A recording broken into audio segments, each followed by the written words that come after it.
તારીખ 4/11/2025 ના રોજ રાજકોટ શહેરના માલવીયનગર પોસ્ટેમાં આ ગુનાના ફરિયાદીએ ફરિયાદ આપેલ કે તેના માતા જે 83 વર્ષના છે તેમની સાર સંભાળ માટે એક કેરટેકર રાખેલા છે. ગત તારીખ 2/11/2025 ના રોજ તેની માતાના ખબર અંતર પૂછવા ગયા હતા ત્યારે ફરિયાદીને જાણવા મળેલ કે તેમના ઘરેથી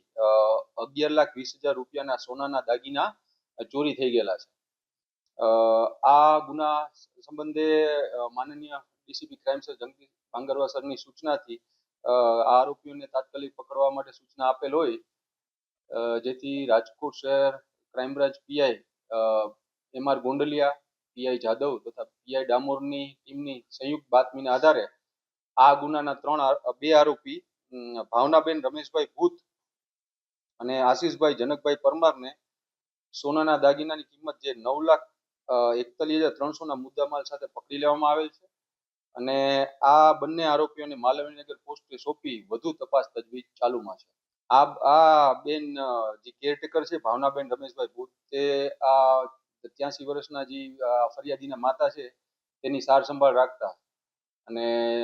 તેમને રોજના 1,400 રૂપિયા જેટલું એમનું મહેનતાણું પણ મળતું. એટલે માતા પોતે શારીરિક અસક્ષમ હોય અને જેથી રોજ થોડું કરીને આ કેરટેકરે આ ચોરી કરેલ હોવાનું પોતે કબૂલાત આપેલ.